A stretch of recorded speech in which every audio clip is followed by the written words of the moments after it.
Muy buenos días a cada uno de ustedes. Dios les bendiga en este hermoso día. Tenemos tanta complicaciones en los Estados Unidos por causa de la clima, pero estamos agradecidos con Dios que estamos conectados y estamos esperando un buen tiempo a través de este webinar.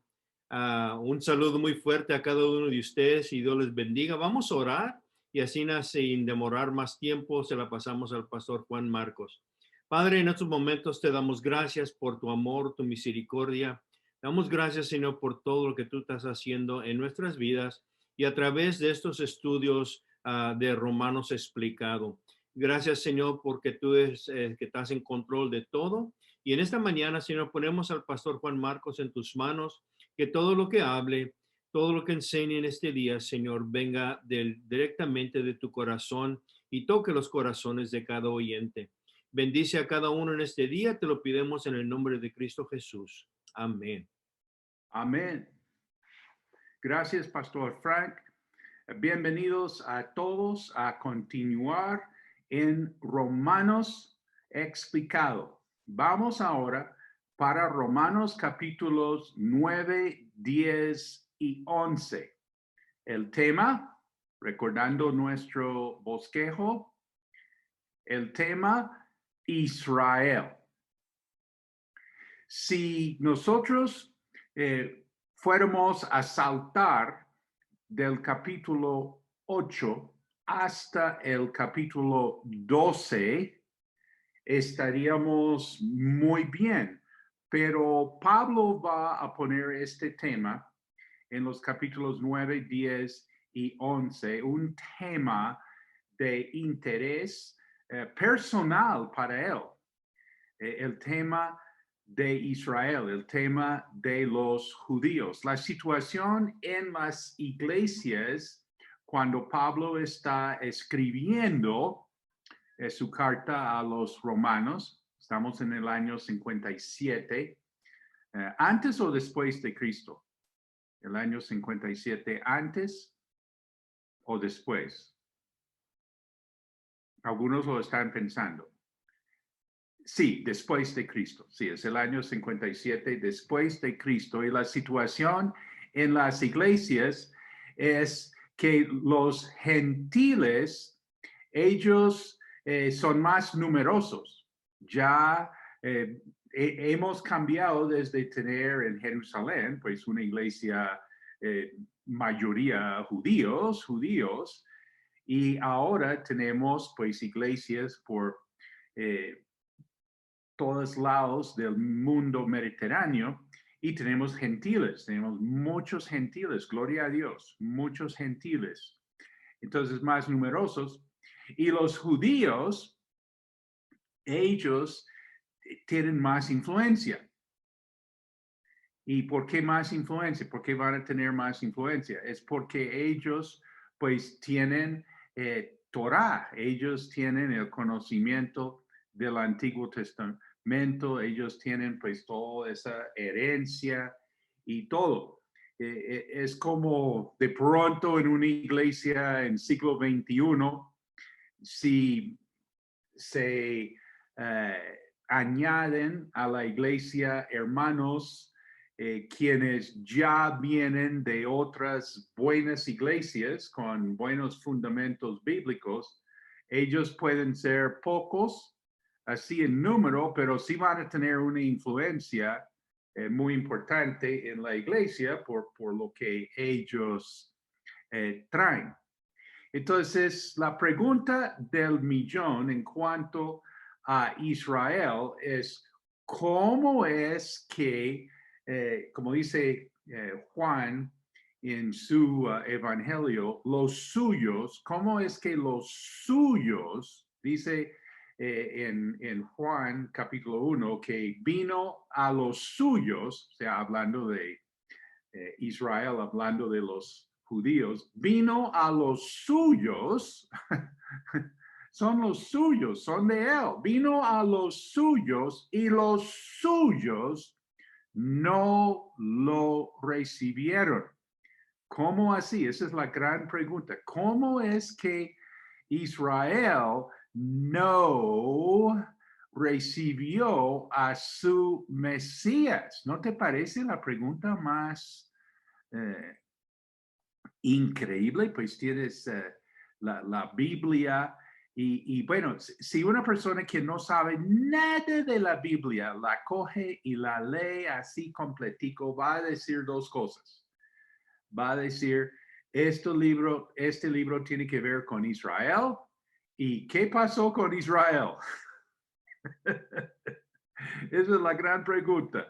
¿Cómo es que los suyos no recibieron a Jesucristo? ¿Qué pasó? ¿Qué pasó? ¿Y qué pasará ahora con los suyos? ¿Qué pasará con Israel? ¿Qué pasará con los judíos?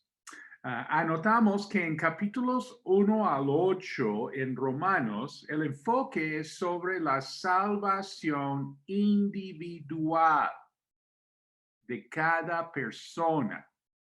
En capítulos 9 al 11, el enfoque es sobre la salvación nacional. Estamos hablando de los judíos. Y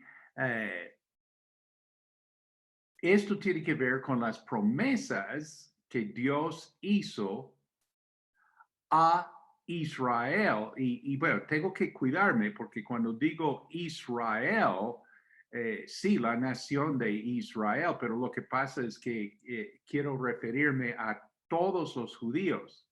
¿Cuántos judíos hay en el mundo hoy en día? Bueno, hay aproximadamente 15 millones de judíos en el mundo. ¿Y cuántos viven en Israel, en la nación de Israel? Bueno, aproximadamente 6 millones. El punto de mencionar eso es que hay muchos judíos quienes no viven en Israel. Y cuando yo estoy aquí hablando de la salvación nacional, estoy pensando en estos 15 millones, no solamente los 6 millones que viven en Israel. Haciendo un paréntesis, estamos con la expectativa de ver estos 15 millones de judíos en Israel, ellos regresando a Israel, que la situación se pondrá tan difícil para los judíos en el mundo entero, incluyendo los Estados Unidos, y ya se está viendo en Europa el clima así para los judíos se está poniendo cada día más feo, hasta judíos franceses dejando Francia y digo regresando, pues yéndose para Israel. Pero estamos pendientes de estos acontecimientos porque tienen que ver con las promesas del Antiguo Testamento. Por eso dije, si una persona coge la Biblia y la lee, dice, pues este libro es acerca de Israel. Israel es Israel, todo es en cuanto a Israel, las promesas son para Israel y nosotros ahora estamos en el Nuevo Testamento y tenemos que preguntar, ¿qué pasa con las promesas que Dios dio en la palabra para Israel? Por eso digo que estos capítulos tienen que ver con la salvación nacional. Bueno, vamos a dar como un resumen de estos capítulos 9 al 11. Vamos a dar un vistazo como de antemano. Primero, Israel es el pueblo escogido por Dios. Segundo, ser miembro del pueblo es más que descendencia física. Hay una elección dentro del pueblo. La palabra es remanente. Hay un remanente.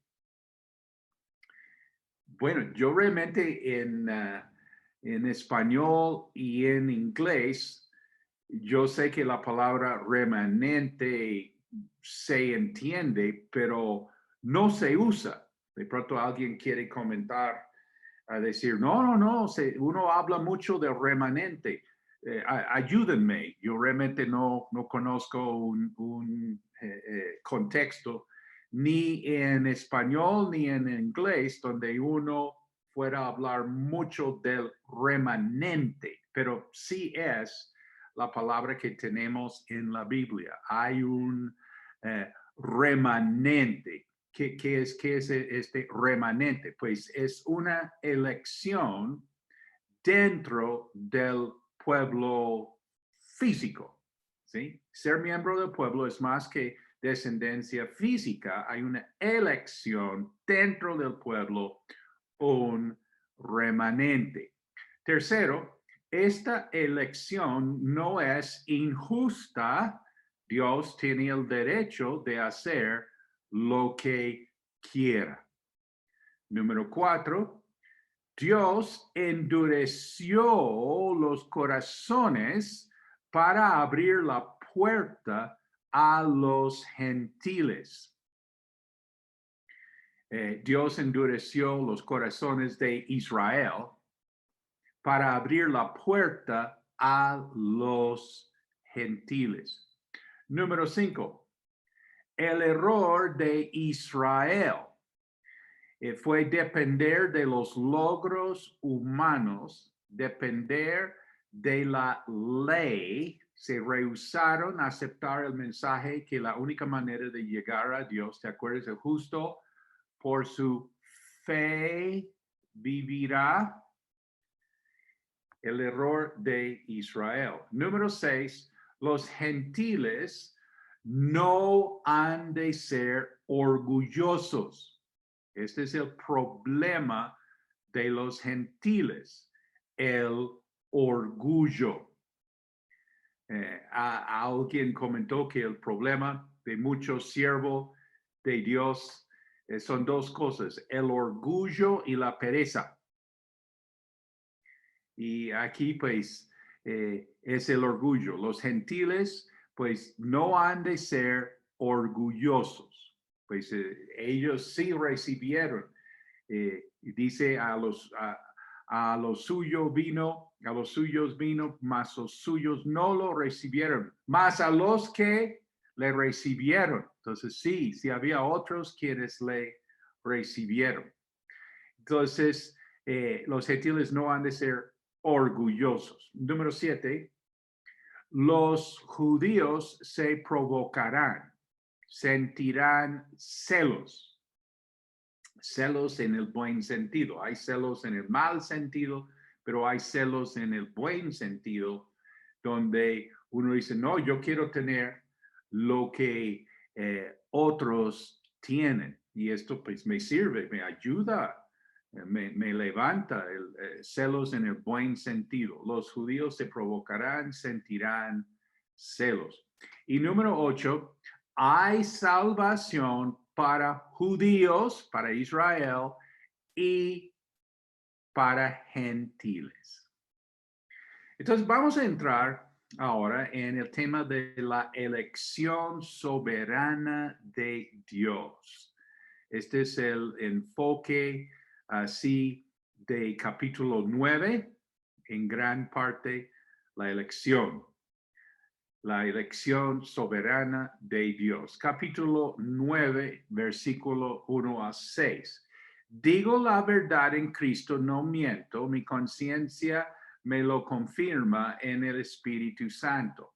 Me invade una gran tristeza y me embarga un continuo dolor. O sea, lo que Pablo siente cuando piensa en Israel. ¿Te acuerdas que hicimos la pregunta, ¿qué pasa? ¿Qué pasó con Israel? ¿Qué pasa con los judíos? Pues sentimos nosotros una gran tristeza, un continuo dolor. Dice, desearía yo mismo ser maldecido y separado de Cristo por el bien de mis hermanos, los de mi propia raza, el pueblo de Israel. de ellos son la adopción como hijos, la gloria divina, los pactos, la ley, el privilegio de adorar a Dios y de contar con sus promesas. De ellos son los patriarcas y de ellos, según la naturaleza humana, nació Cristo, quien es Dios sobre todas las cosas. Alabado sea por siempre. Amén. Haciendo un paréntesis, cada vez que tú enseñas la Biblia, prediques la Biblia y llegues a un pasaje, a un versículo que habla de la divinidad de Jesucristo, que habla de la Trinidad, tienes que parar todo y destacarlo. ¿Por qué? Porque en comprensión de los tiempos, en cuanto a estos postreros tiempos que estamos viviendo, hay mucho ataque en cuanto a la divinidad de Jesucristo, si Jesús realmente es Dios. Entonces, mencionando la importancia de enfatizar que Jesús es Dios hecho hombre. Todo el mundo cree en Jesús. ¿Tú crees en Jesús? Claro, ¿quién no cree en Jesús? Pero, ¿quién es Jesús? Es la pregunta. ¿Sí? Entonces, la pregunta es, ¿Jesús es Dios? Y aquí dice, nació Cristo, quien es Dios sobre todas las cosas. Hice como una promesa que cada vez que estoy enseñando, predicando, y de pronto sale aquí un versículo que habla de quién es Jesucristo y o de la Trinidad. Es que también es que uno piensa que la gente sabe de la Trinidad, que uno entiende la Trinidad. ¿Quién entiende la Trinidad? Pero me hago entender que nosotros estamos muy reposados pensando, no, la gente sabe. No, la gente no sabe de la Trinidad, no sabe. Y entonces están llegando con fuerza a cuestionar quién es Jesucristo y llegando a cuestionar quién es la Trinidad. Entonces, pastor, maestro, discipulador, nosotros no podemos pasar por encima de esto. Wow, wow, wow. Mira, dice, nació Cristo, quien es Dios sobre todas esas cosas. Alabado sea por siempre. Amén. Ahí en el invierno, en el frío, con o sin luz, pegamos el amén. Entonces vemos las ventajas de Israel. Israel tiene unas ventajas. Primero, ellos son hijos de Dios. Deuteronomio 14:1 dice, hijos sois de Jehová vuestro Dios. No os sajaréis ni os raparéis a causa de muerto. Bueno, sois hijos de Jehová vuestro Dios. Dice también, así pagáis a Jehová, pueblo loco e ignorante. Pueblo loco e ignorante. ¿No es él tu padre que te creó? Él te hizo y te estableció. Deuteronomio 32:6. Y en Éxodo, y dirás a Faraón, Jehová ha dicho así, Israel es mi hijo, mi primogénito. Entonces, hablando de ventajas, son hijos de Dios. También tienen la gloria. Shekinah Kabot, la gloria. Tienen los pactos. Pacto en Génesis con Abraham, pacto en Éxodo con Moisés, pacto en Deuteronomio con Josué, pacto en 2 Samuel con David, en Jeremías, el nuevo pactos. Tienen los pactos. Número 4, tienen la ley. Qué gran ventaja. Qué gran ventaja. Número 5, tienen la adoración. La adoración en el templo. Número 6, tienen las promesas. Número 7, tienen los patriarcas. Los llaman los padres, nuestros padres. Abraham, Isaac, Jacob. Los patriarcas. Y por supuesto, la gran ventaja, tienen a Jesús. Jesús, por favor, fue judío. ¿Sí? Jesús nació en Israel. ¡Wow! ¡Qué ventaja! Bueno, capítulo 9, versículos 6 a 13. Elección en el Antiguo Testamento. Dice, ahora bien, no digamos que la palabra de Dios ha fracasado. ¿Te acuerdas de nuestra pregunta al inicio? Dijimos, ¿qué pasó? ¿Qué pasó? ¿Qué pasó con Israel? Pues ahí, como por detrás, está la idea de que, bueno, realmente lo de Dios no funcionó. Entonces Pablo dice, no digamos que la palabra de Dios ha fracasado. Al hombre moderno le fascina decir que la palabra de Dios ha fracasado. No digamos que la palabra de Dios ha fracasado. Lo que sucede es que no todos los que descienden de Israel son Israel. Tampoco, por ser descendientes de Abraham, son todos hijos suyos. Al contrario, tu descendencia se establecerá por medio de Isaac. En otras palabras, los hijos de Dios no son los descendientes naturales, más bien se considera descendencia de Abraham a los hijos de la promesa. Y la promesa es esta.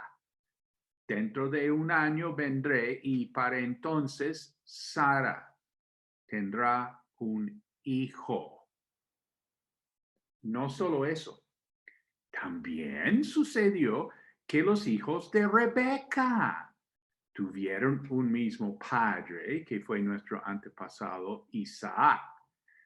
Sin embargo, antes de que los mellizos nacieran o hicieran algo bueno o malo, y para confirmar el propósito de la elección divina, no en base a las obras, sino al llamado de Dios, se le dijo a ella, el mayor servirá al menor. Y así está escrito, amé a Jacob, pero aborrecí a Esaú.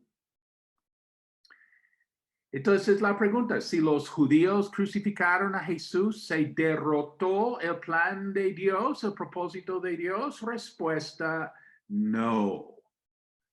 Y ponle cuidado, no todos los judíos rechazaron. Algunos sí creyeron. Pues acuérdate, ¿quiénes eran los primeros discípulos de Jesús? ¿Romanos? No. Judíos, ¿sí? Entonces, sí hubo judíos quienes creyeron. Hay judíos hoy en día que creen. Calculan que en Israel hoy en día hay como 20,000 creyentes en Jesús como Mesías. Y en el mundo entero no hay un cálculo así que conozco. Y entonces ¿Se derrotó el plan de Dios? No, no, no, no. No todos los judíos rechazaron, algunos sí creyeron. Nota, dentro de la elección de Israel hubo una elección. Entonces, no solamente es por descendencia física. ¿Cuáles son los ejemplos que nombra Pablo aquí en Romanos 9? Pues él habla de Isaac. Isaac es hijo de la promesa. Y él habla de Ismael. Y Ismael es hijo del deseo natural. Y ponle cuidado, esto es monumental. Es por Isaac, no por Ismael. Otro día, otro tema. Veremos la importancia de esto que es tan sencillo simplemente leyendo el Antiguo Testamento y el Nuevo Testamento. Es por Isaac, hay una elección. Isaac es el hijo de la promesa, no Ismael. Número 2, el ejemplo aquí que Pablo menciona es Esaú y Jacob. Entonces, realmente debería ser por orden natural, por el protocolo, debería ser Esaú. La promesa debería pasar por el mayor, pero que no, que el mayor servirá al menor. Y esto fue antes de nacer estos pelados. Ellos no habían hecho ni bien ni mal. Y Dios está anunciando que Él es quien determina las cosas. ¿Alguien está captando mensaje aquí? ¿Alguien está como recibiendo algo muy importante? Entonces, dentro de la nación hubo una elección. No es solamente por lo físico, no es por el orden que uno pensaría. Es Dios quien elige. ¿Te acuerdas cuando la gente dejó de seguir a Juan el Bautista y se fue a donde Jesús? ¿Te acuerdas? ¿Te acuerdas el trauma que le dio a Juan el Bautista? ¿Te acuerdas la depresión en que se metió? ¿Te acuerdas el resentimiento que tuvo en cuanto a Jesús de Nazaret? ¿Sí? ¿Te acuerdas de todo eso? ¿Te acuerdas cómo Juan iba como sembrando comentarios en cuanto a Jesús de Nazaret? ¿Te acuerdas de eso? Pues por supuesto no te acuerdas de eso, porque Juan dijo, yo soy el amigo del novio. Y me alegra ver lo que está pasando aquí. Y Juan dijo una cosa muy importante. Dijo, nadie puede tener nada si Dios no se lo da. Y Juan dijo, ¿saben qué? Si realmente quieren entender lo que está pasando, es necesario que Él crezca y yo mengüe. ¿Sí? Juan entendió lo que estamos diciendo aquí. ¿Qué estamos diciendo aquí? Estamos hablando de la elección de Dios. Entonces, capítulo 9, versículo 14 a 18. ¿Qué concluiremos? ¿Acaso es Dios injusto? El mismo Pablo pone la pregunta que todo el mundo, si entiende lo que estamos viendo aquí, está haciendo. Si tú haces esta pregunta, es porque estás entendiendo realmente la historia bíblica. Si no haces esta pregunta, pues vuelve a mirar y trata de encaminarte en lo que está pasando. ¿Qué concluiremos? ¿Acaso es Dios injusto? Es una buena pregunta, es una pregunta legítima, es una pregunta lógica. Entonces, bueno, ¿acaso es Dios injusto? Si estamos hablando de la elección, ¿te acuerdas? Acabamos de decir que Dios dijo a Jacob amé, aborrecí a Esaú. ¿No te parece injusto esto?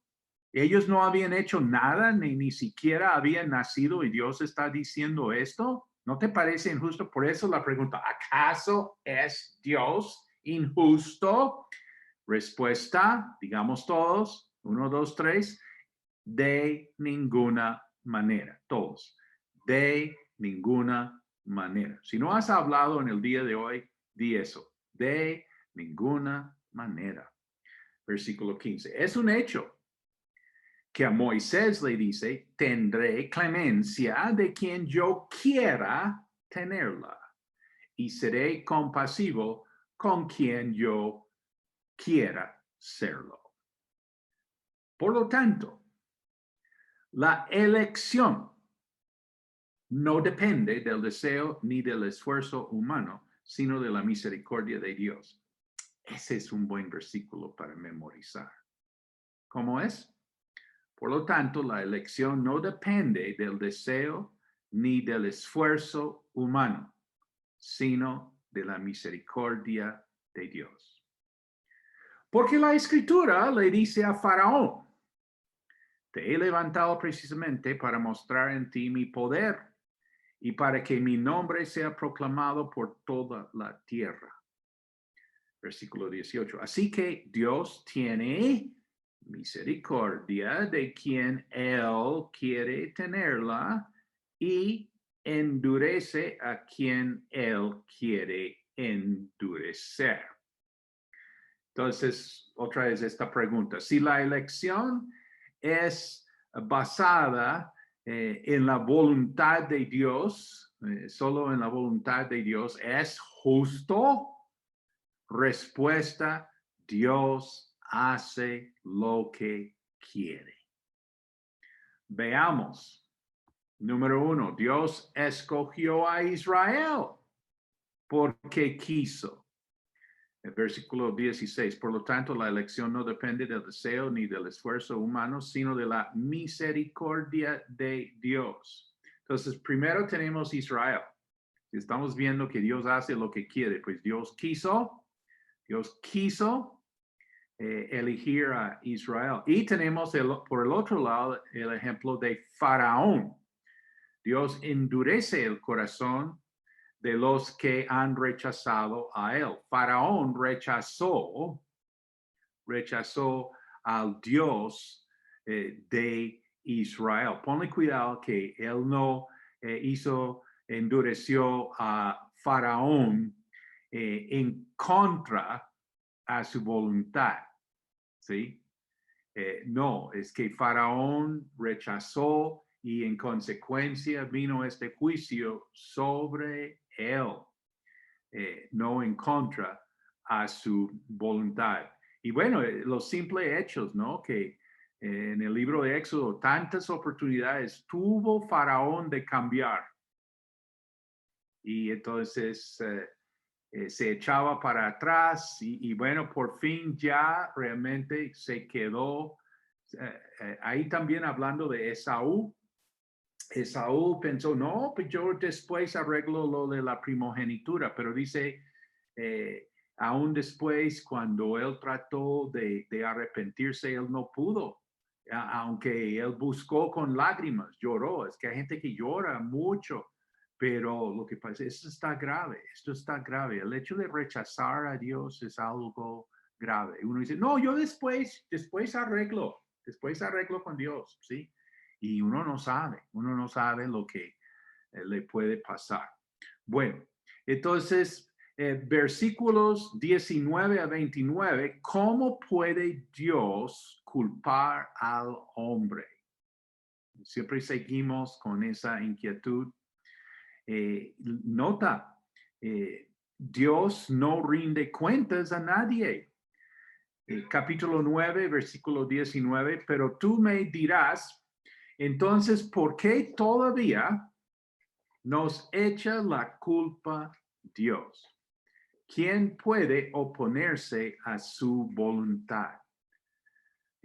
Respondo, ¿quién eres tú para pedirle cuentas a Dios? ¿Acaso le dirá la olla de barro al que la modeló, ¿por qué me hiciste así?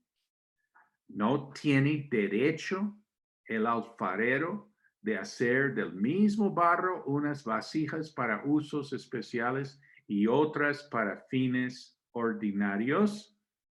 ¿Y qué? Si Dios, queriendo mostrar su ira y dar a conocer su poder, soportó con mucha paciencia a los que eran objeto de su castigo. Acuérdate de la paciencia de Dios. La paciencia de Dios con este mismo faraón. Por ejemplo, soportó con mucha paciencia a los que eran objeto de su castigo y estaban destinados a la destrucción. Que si lo hizo para dar a conocer sus gloriosas riquezas a los que eran objeto de su misericordia y a quienes de antemano preparó para esa gloria. Esos somos nosotros, a quienes Dios llamó no solo de entre los judíos, sino también de entre los gentiles. Así lo dice Dios en el libro de Oseas. Llamaré mi pueblo a los que no son mi pueblo, y llamaré mi amada a la que no es mi amada. Y sucederá que en el mismo lugar donde se les dijo, ustedes no son mi pueblo, serán llamados hijos del Dios viviente. Isaías, por su parte, proclama respecto de Israel. Aunque los israelitas sean tan numerosos como la arena del mar, solo el remanente será salvo. Porque plenamente y sin demora el Señor cumplirá su sentencia en la tierra. Así había dicho Isaías. Si el Señor Todopoderoso no nos hubiera dejado descendientes, seríamos ya como Sodoma, nos pareceríamos a Gomorra. Entonces Pablo aquí está poniendo su ilustración número 1, el barro. Que el barro no puede hacer reclamo al alfarero. Un comentario dice, ojalá que Dios no hubiera dicho esto. Y entonces, el barro no puede hacer reclamo al alfarero. Y segundo, Pablo habla de la misión a los gentiles. Los judíos consideraban los gentiles vasos de ira. Esa frase, vasos de ira. Y Pablo aquí está hablando del barro y que no puede reclamar al alfarero, y está hablando que esto da a la misión a los gentiles. Nota, ahora vemos el propósito de la paciencia de Dios, la salvación de los gentiles, el porqué de todo esto, la salvación de los gentiles. Nota, el remanente de Israel, de Isaías, que Isaías profetiza. Isaías es quien da esta profecía. Un remanente volverá. Versículo 27, Isaías por su parte proclama respecto de Israel. Aunque los israelitas sean tan numerosos como la arena del mar, solo el remanente será salvo. Isaías en capítulo 7, versículo 3, entonces dijo Jehová a Isaías, sal ahora al encuentro de Acaz, tú, Seir, Hasub, tu hijo, al extremo del acueducto del estanque de arriba en el camino de la heredad de lavador.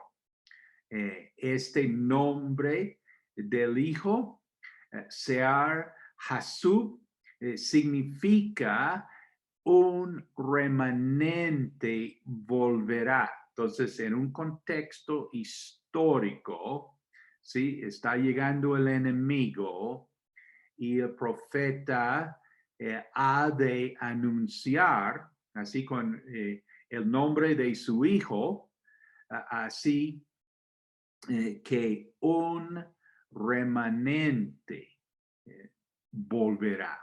¿Sí? Dios ya estaba como preparando a la gente para esto en el tiempo de Isaías. Nota también el libro de Oseas. Realmente este libro trae un mensaje importantísimo. O sea, un pueblo sin compasión ni identidad recibe compasión e identidad. Qué maravilloso. Una joven en la iglesia compuso una canción, Mi identidad. Cuán especial es mi identidad. Esto sí es la profecía dada a través del ejemplo en la vida real de Oseas. Todo esto es una lección para los judíos, para ver el corazón de Dios, el corazón que Dios tiene para el resto del mundo. Bueno, todo esto nos trae a lo que vamos a llamar la doctrina de la elección. Dios escogió a Israel, no Israel a Dios. Nota, Dios elige.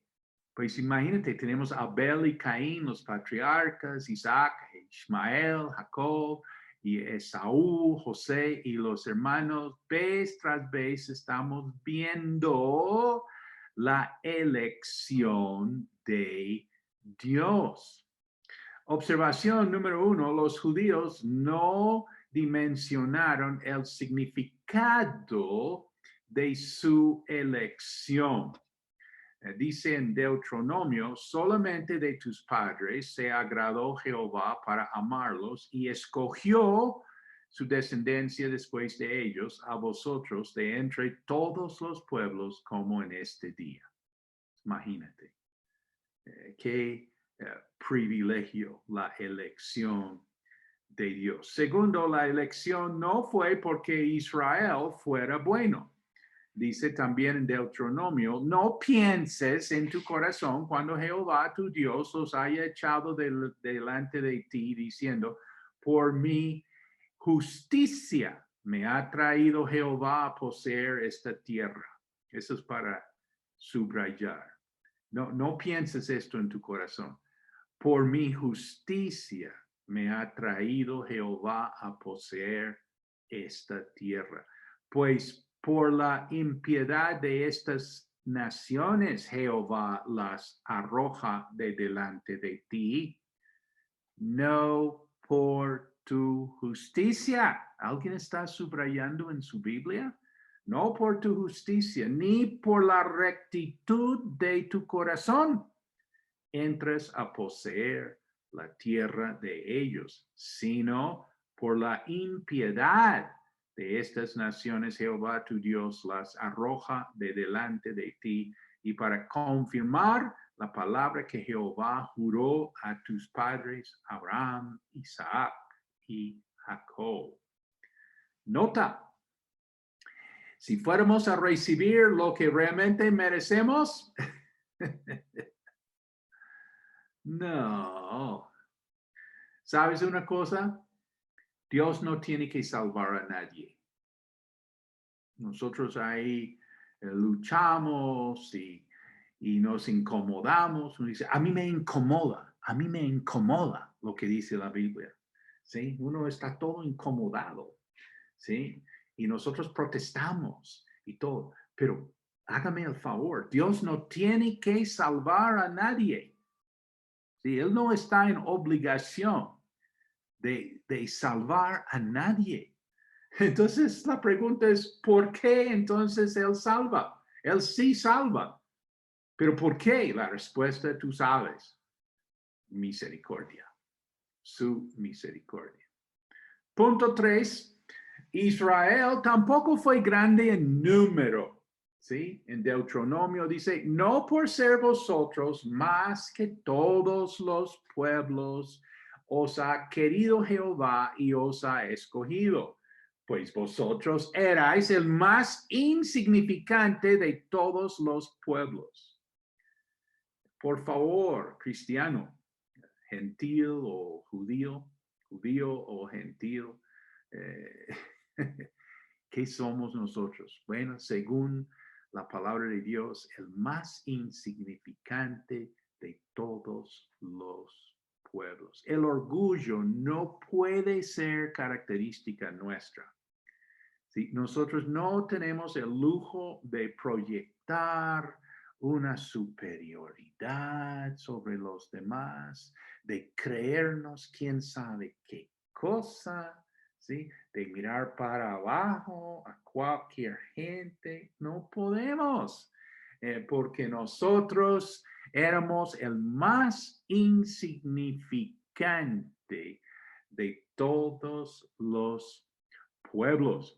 Bueno, nota, a Dios le fascina tomar lo pequeño, lo insignificante y volverlo grande. Pues fíjate, simplemente mira la historia. Él no escogió a los grandes imperios del mundo. Sí, él pudo haber escogido a cualquier pueblo en la faz de la tierra, pero no escogió a los pueblos, humanamente hablando, grandes y poderosos. Esto tiene también su aplicación espiritual para nosotros. Primero de Corintios, capítulo 1, dice, mirad, hermanos, vuestra vocación, que no sois muchos sabios según la carne, ni muchos poderosos, ni muchos nobles, sino que lo necio del mundo escogió Dios para avergonzar a los sabios, y lo débil del mundo escogió Dios para avergonzar a lo fuerte, y lo vil del mundo y lo menospreciado escogió Dios, y lo que no es para deshacer lo que es, a fin de que nadie se jacte en su presencia. En los tiempos antiguos había un problemita de los cristianos, como de jactarse, de creerse, ¿sí? De sentirse superiores a los demás. No, que nadie se jacte en su presencia. Mas por él, dice Pablo a los Corintios, por él estáis vosotros en Cristo Jesús, el cual nos ha sido hecho por Dios. Mira, sabiduría, justificación, santificación y redención. Para que, como está escrito, el que se gloría, gloríese en el Señor. Punto 4. La elección es determinada por Dios, no por el hombre. En Juan capítulo 15, Jesús dice a sus discípulos, no me eligisteis vosotros a mí, sino que yo os elegí a vosotros. Y os he puesto para que vayáis y llevéis fruto, y vuestro fruto permanezca, para que todo lo que pidiereis al Padre en mi nombre, Él os lo dé. Y en 1 de Juan 4:19, nosotros le amamos a Él porque Él nos amó primero. Y en Romanos capítulo 8 sabemos que a los que aman a Dios, todas esas cosas les ayudan a bien. Esto es, a los que conforme a su propósito son llamados. Porque a los que antes conoció también los predestinó para que fuesen hechos conformes a la imagen de su Hijo, para que Él sea el primogénito entre muchos hermanos. Y a los que predestinó, a estos también llamó. Y a los que llamó, a estos también justificó. Y a los que justificó, a estos también glorificó. ¿Qué pues diremos a esto? Si Dios es por nosotros, ¿quién contra nosotros? Y punto 5, el propósito de la elección es bendecir a otros. Recordando en Juan 15, dice, os he puesto para que vayáis y llevéis fruto y vuestro fruto permanezca. ¿Sí? Entonces ese es el propósito de la elección, es bendecir a otros. Dios dijo a Abraham en Génesis 12, haré de ti una nación grande y te bendeciré y engrandeceré tu nombre y serás bendición. ¿Quieres subrayar? Te bendeciré y serás bendición. Entonces, este es el propósito de la elección, bendecir a otros. Cuando este concepto impregna, digamos, la sociedad a través de la iglesia, entonces uno entiende de dónde viene la bendición y uno entiende para qué es la bendición. ¿Para qué es? Para bendecir a otros. Te bendeciré y serás bendición. Vamos ahora a ver ya la responsabilidad del hombre. Parte del capítulo 9 cierra, abre este tema de la responsabilidad del hombre y el resto del capítulo 10. Acuérdate que la división de capítulos y de versículos en la Biblia no fue puesto por el Espíritu Santo. Capítulo 1, capítulo 2, eso no está en el texto original. Esto fue puesto después por los hombres para facilitar referencia, para encontrar todo. Entonces, por eso, capítulo 9, hasta aquí hemos hablado de la elección y ahora capítulo 9, versículo 30 a 33 y vamos a ver hasta capítulo 10, versículo 21, otro tema, la incredulidad de Israel. Pero en nuestra organización vamos a cerrar con el capítulo 9, versículo 30 a 33. ¿Qué concluiremos? Pues que los gentiles que no buscaban la justicia la han alcanzado. Me refiero a la justicia que es por la fe. En cambio, Israel, que iba en busca de una ley que le diera justicia, no ha alcanzado esa justicia. ¿Por qué no? Porque no la buscaron mediante la fe, sino mediante las obras, como si fuera posible alcanzarla así.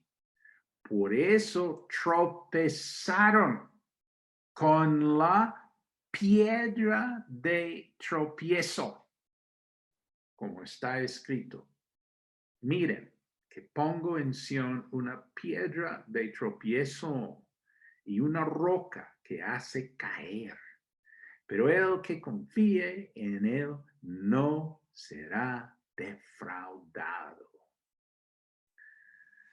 Comentamos sobre la piedra de tropiezo. Otra vez, Isaías es quien pone el tema, capítulo 8. Dice, he aquí, por tanto, que el Señor hace subir sobre ellos aguas de ríos impetuosas y muchas, esto es, al rey de Asiria con todo su poder, el cual subirá sobre todos sus ríos y pasará sobre todas sus riberas. Y dice, a Jehová de los ejércitos, a él santificad, sea él vuestro temor y él sea vuestro miedo. Entonces él será por santuario, pero a las dos casas de Israel por piedra para tropezar y por tropezadero para caer, y por lazo y por red al morador de Jerusalén. Entonces aquí está Isaías otra vez en un contexto histórico. Acuérdate que la Biblia no es un libro de mitos y fábulas. No, la Biblia es un libro de hechos reales de la historia. Están atacando a Jerusalén. Viene el rey de Asiria con todo su poder. Entonces Isaías está llamando al pueblo que ellos tienen que tener su avivamiento espiritual. A él santificad sea vuestro temor. A él sea vuestro miedo. Es que el ser humano tiene mucho temor. Tiene mucho miedo, teme mucha cosa, pero Isaías dice, no, señores, es que Jehová sea realmente vuestro temor y él sea vuestro miedo. ¿Te acuerdas? Jesús dijo, no teman a los que pueden matar al cuerpo, pero no pueden tocar el alma. Más bien tienen que temer, ¿sí? Al que tiene el poder para destruir el cuerpo y el alma en el infierno, ¿sí? Bueno, haciendo una paréntesis, yo sé que uno dice, ay, pero uno no ha de tener miedo de Dios, ¿no? Eso sería lo mejor que fuera posible, ¿sí? He sabido de administraciones a los jóvenes, no deberían tener temor, y yo entiendo la perspectiva, pero no, qué falta, qué falla haber tenido jóvenes bajo su tutela y no inculcarles, sí señor, temor, sí señor, miedo. De hacer las cosas mal, pues obviamente no es todo eso, hemos ya tratado ese tema bastante. Pero bueno, todo eso, Isaías está avisando a Israel, dice que ellos tienen que santificar, quiere decir apartar a él, entender que él es su primer temor, su primer miedo. Sí, no los asirios. Ellos sí son un gran problema. Pero no, lo primero es mi relación con Dios. Y dice el versículo 14, entonces él será por santuario. Ay, gloria a Dios, ¿sí? Que él será por santuario. Santuario como el concepto de poder refugiarme, ¿sí? Pero a las dos casas de Israel, por piedra para tropezar y por tropezadero para caer. Por lazo, por red al morador de Jerusalén. Aquí es donde sale. ¿Te acuerdas que Pablo está hablando de la profecía que pongo en Sion una piedra de tropiezo y una roca que hace caer? ¿Sí? ¿Te acuerdas? Y entonces aquí está el contexto que Isaías está diciendo al pueblo, ellos tienen la oportunidad de tener a Dios por santuario, por su refugio, su respuesta, o tenerlo por tropezadero, como piedra de tropezar. Él será para este pueblo o su santuario o su tropiezo. Eso es lo crítico es de tener el avivamiento espiritual. Esta es la verdadera función del profeta. Es hablar al pueblo, ¿sí? El profeta bíblico habla al pueblo, ¿sí? Habla a las naciones y avisa que nosotros podemos tener a Dios o por nuestro santuario o por nuestro tropiezo. Y dice en Isaías 28:16, por tanto, Jehová el Señor dice así, he aquí que yo he puesto en Sión por fundamento una piedra probada, angular, preciosa, de cimiento estable. El que creyere, no se apresure. Vimos también Pablo dice, el que confíe en él no será defraudado. Entonces, esto es lo maravilloso. Podemos tener a Jesucristo como nuestro juez o podemos tenerlo como nuestro Salvador. Y Pablo está haciendo realmente este comentario. Ya hemos pasado de la elección de Dios. Ahora estamos hablando del libre albedrío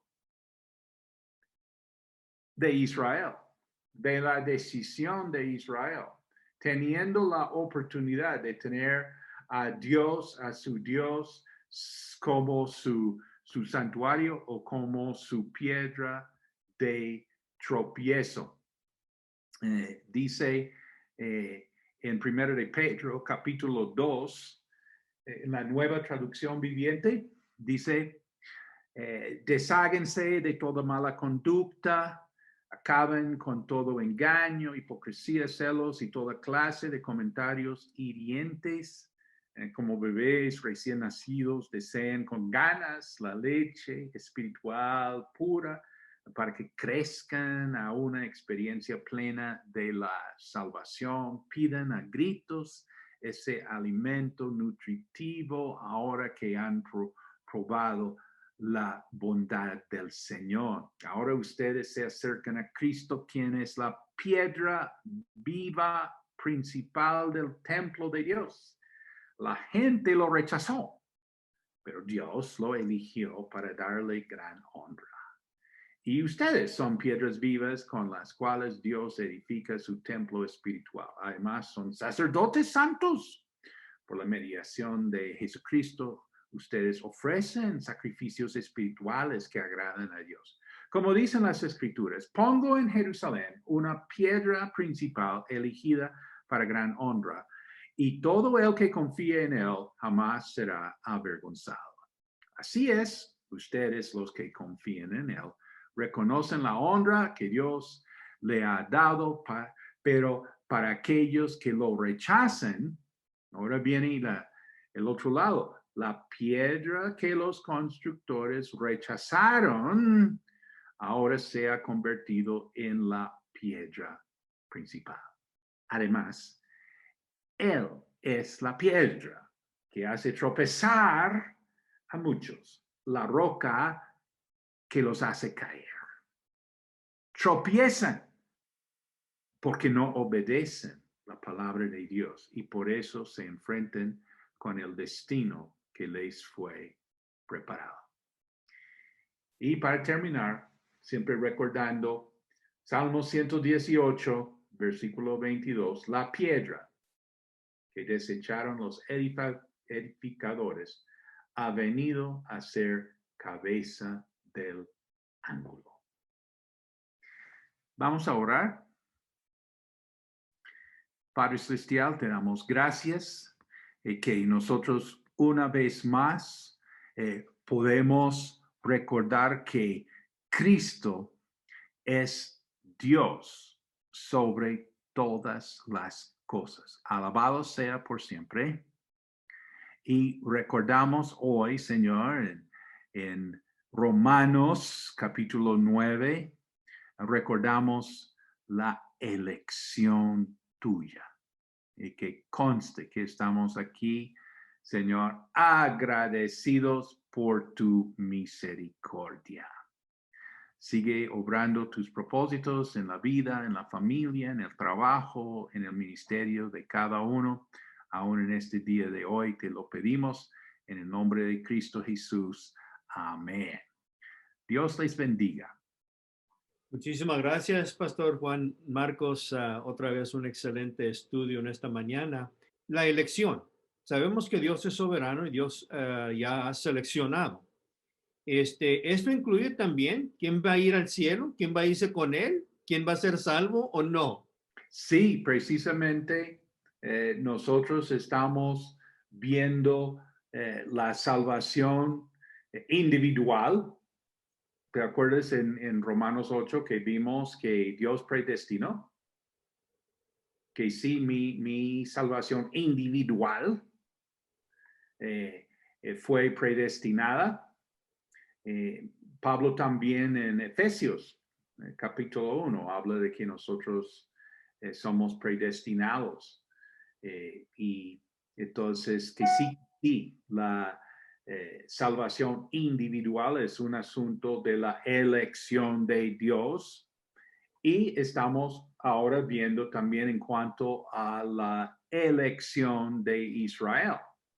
También algo que tiene que ver con ahora la salvación nacional de los judíos y que queremos pues ver en capítulo 9 la elección, la predestinación y en capítulo 10 queremos ver el libre albedrío del hombre y en el capítulo 11 queremos ver qué pasará con Israel. Sí, pastor.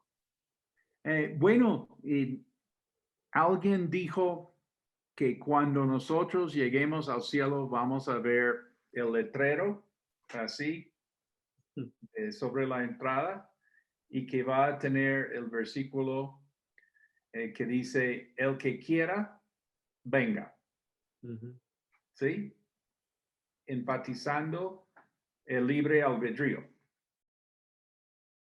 ¿Sí? Y cuando pasemos por esa puerta y miramos atrás, el mismo letrero por detrás va a decir, escogidos antes de la fundación del mundo.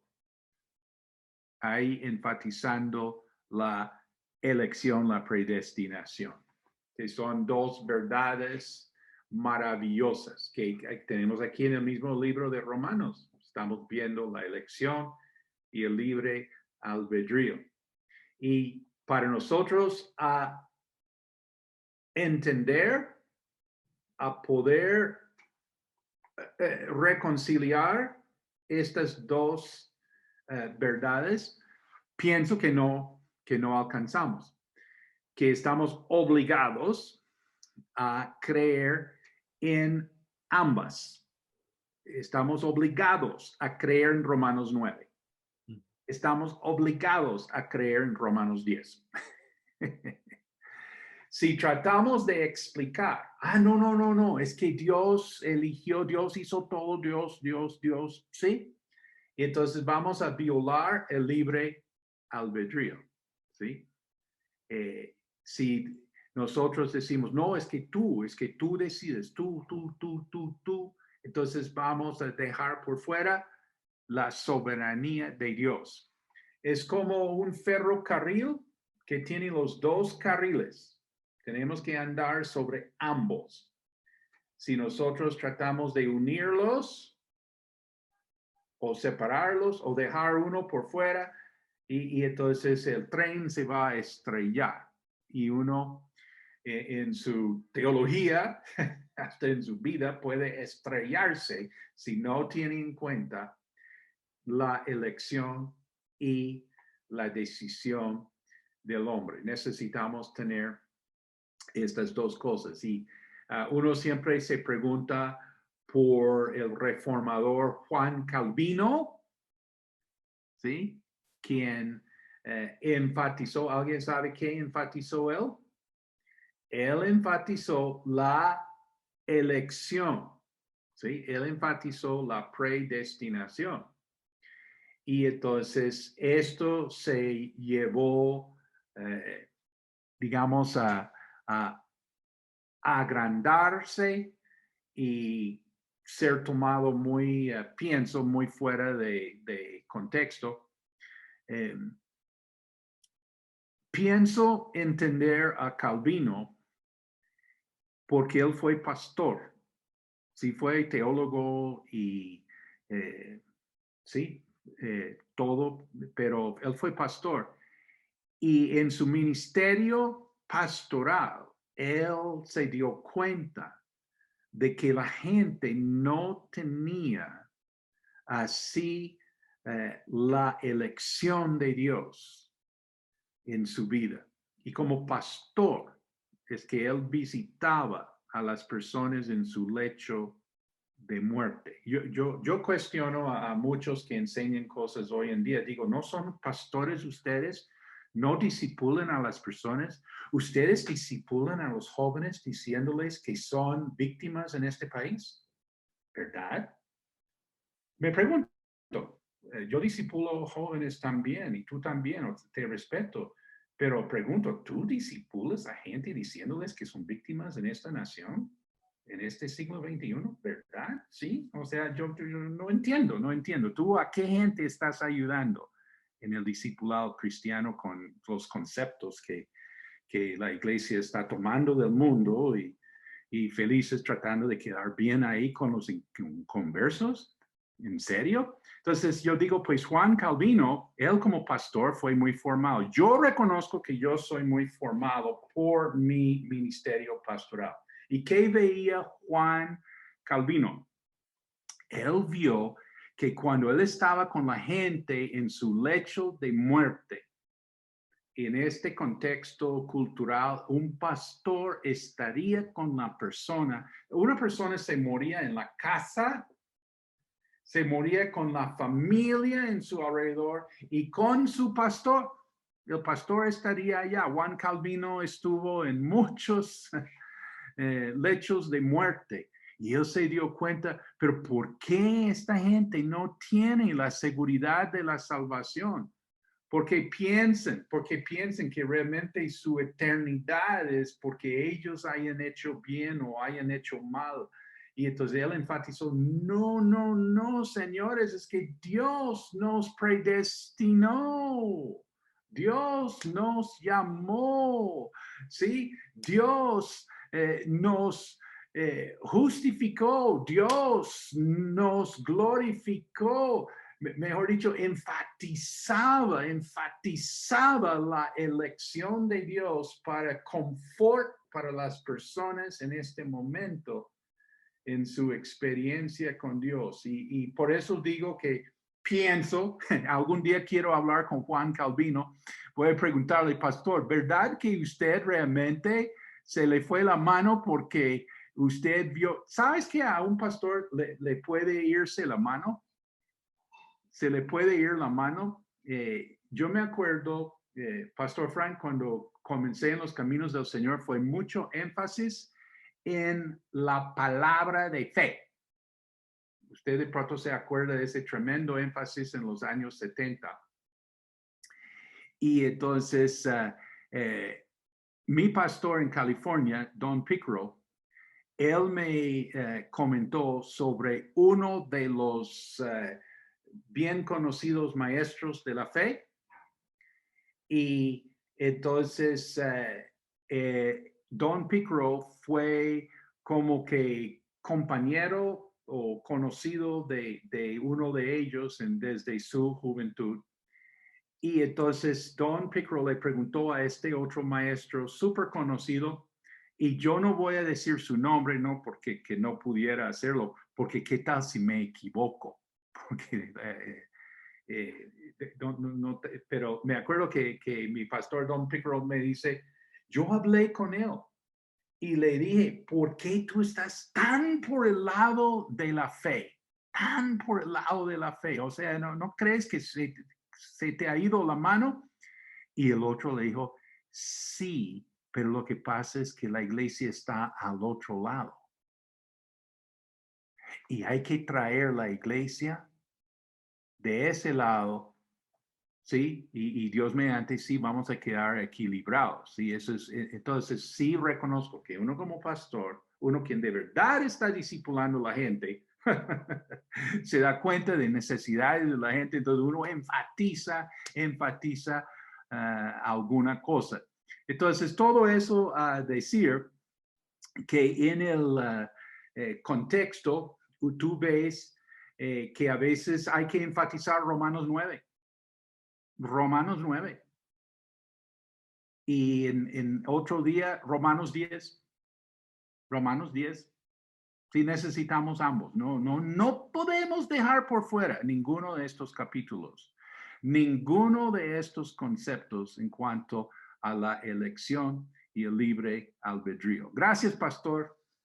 Hay todavía unas preguntas, pero una es, ¿qué pasa si fuimos predestinados o elegidos por Dios para ser Isaú, Ismael, hermanos de José, Judas? ¿Qué pasa allí? Y luego la otra es, ¿por qué es tan importante la evangelización y predicar la palabra a todos si ya están predestinados algunos para ser salvos? Sí, pensando en la aplicación de Romanos, capítulos 9 y 10 a la evangelización. Entonces, siempre me acuerdo de Hudson Taylor. Él preguntó a su pastor, consultó con él, le dijo que quería irse para la India. Y el pastor le dijo, no, pues lo que pasa es que si Dios quiere salvar a la gente en la India, Él no necesita a usted. El pastor estaba enfatizando que la elección, ¿sí? Pero Hudson Taylor como que dijo, no, pues yo quiero mucho a mi pastor y él me ha discipulado y todo, pero esto no es cierto. O sea, yo sí tengo que ir a predicar a la gente en la India. Entonces, que sí. Pienso que Romanos es la base de entrenamiento misionero.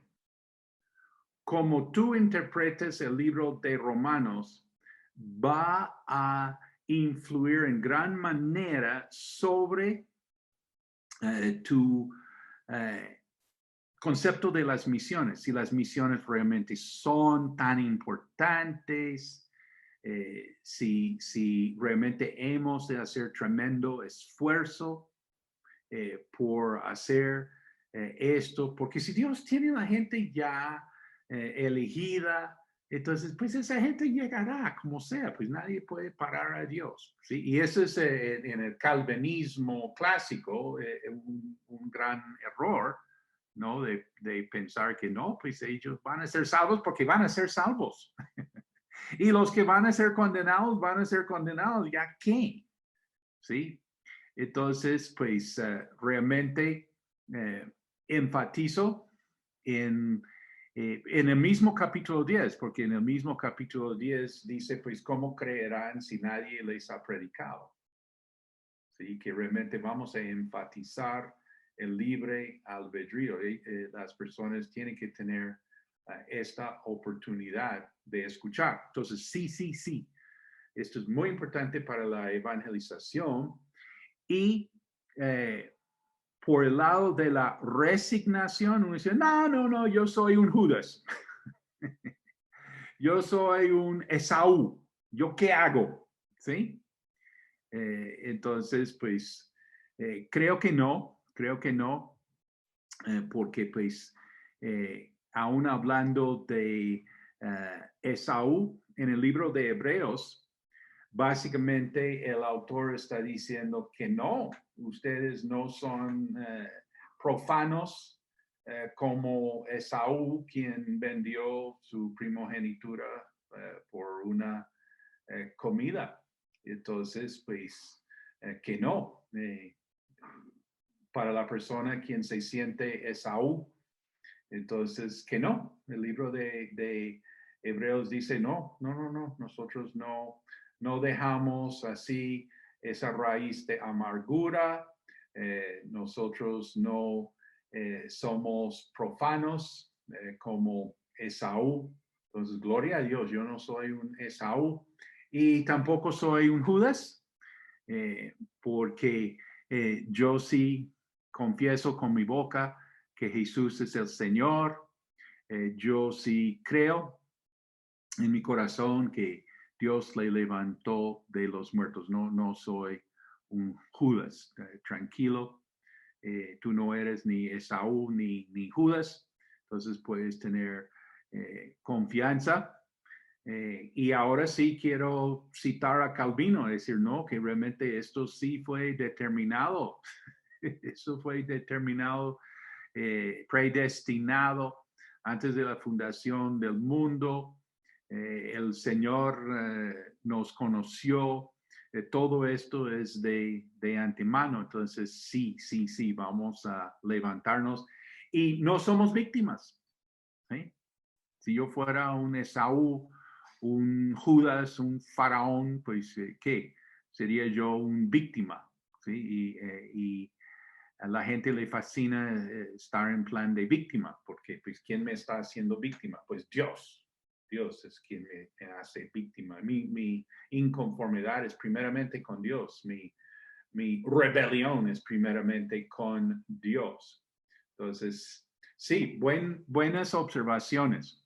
Gracias les damos a cada uno de ustedes que han conectado en este día. Los esperamos la próxima conferencia de Romanos Explicados, el próximo martes, la misma hora. Hasta luego.